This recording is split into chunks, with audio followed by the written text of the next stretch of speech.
Tubewell বন্ধ করে দেয়, কথা বলেন ঠিক? যখন বর্ষার সময় আমাদের দেশের মানুষ পানির ভিতরে হাবুডুবু খায়, তখন তারা সুইচ গেট খুলে তাদের ভারতের পানি সাগরে বাংলাদেশকে ভাসায়।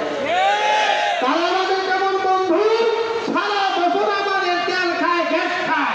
যখন কোরবানি ঈদ আসে তখন তারা আমাদেরকে গরু সাপ্লাই বন্ধ করে দেয়। তারা আমাদের কেমন বন্ধু, সারাদিন আমার ক্ষেতের ফসল খায়, আমার গাছের ফল খায়, আমার নদীর মাছ খায়, বিনিময় সন্তান পরে ওই বর্ডারে বিএসএফের গুলিতে আমার ভাইয়ের রক্ত হত্যা করে তার লাশ আমাদের দিতে।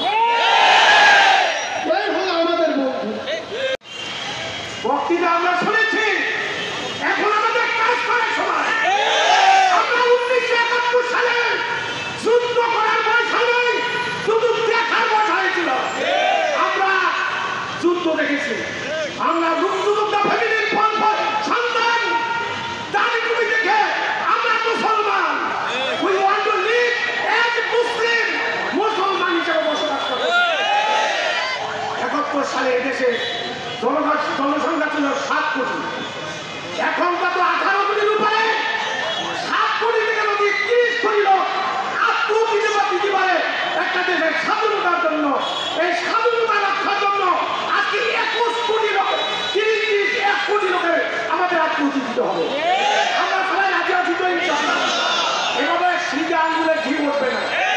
আমরা শিক্ষক, আমরা জানি জাতি আজকে ধ্বংসের পথে। শুধু এই চুক্তি এখন করে নাই, যখন ক্ষমতায় এসেছে তার যদি ভারতের সাথে চুক্তি, আমি যতদিন থাকতে চাই রাখবেন, আর বিনিময়ে আমার দেশের যা কিছু আছে সব আপনাকে দেব। আপনি শিক্ষা ব্যবস্থার অবস্থা রাখেন, মূল্যায়ন পরীক্ষা চলছে, 5 ঘন্টা পরীক্ষা। আমি তো আমি টিচার, টিচার, আমি যে এখনো শিক্ষক, আমি জাতীয় শিক্ষক, আমি তো আছি, আমি তো দেখি ছেলে মেয়েদের ক্রিয়া তামাশা হচ্ছে। এখন ডাক্তার, ইঞ্জিনিয়ার আর বিশেষ করা এখান থেকে কোনো প্রোডাক্ট পাওয়া যাবে না। আপনাদেরকে অনুরোধ করবো, কথা সংক্ষিপ্ত, আপনারা সজাগ থাকেন। আমাদের শিবসভার, আমাদের রাহমান ইনডিসপিউটেবল লিডার বাংলাদেশ না, সারা বিশ্বের অবিসাংবাদিক নেতা। তিনি যখন যে ডাক দেন, সেই ডাকে যদি আমরা সাড়া দিতে পারি, ইনশাআল্লাহ আমরা জীবদ্দশায় এদেশে এক আমূল পরিবর্তন দেখতে পাবো ইনশাআল্লাহ।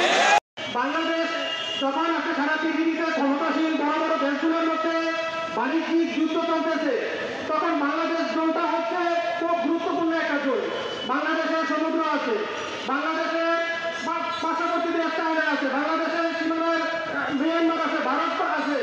এমন তো অবস্থায় বাংলাদেশ চাইলে তাদের সুবিধাটা ভালো করে নিতে পারে, কিন্তু বর্তমান ক্ষমতাসীন সরকার বাংলাদেশের কোনো স্বার্থকে বিবেচনা না করে শুধুমাত্র ভারতকে খুশি করার জন্য এমন ভাবে দিয়ে আসে, যেটা উনি নিজেই বলে ভারতকে যা দিয়ে আসলাম আজীবনের জন্য ভারত আমাকে বাংলাদেশের প্রধানমন্ত্রী হিসেবে বসিয়ে রাখবে।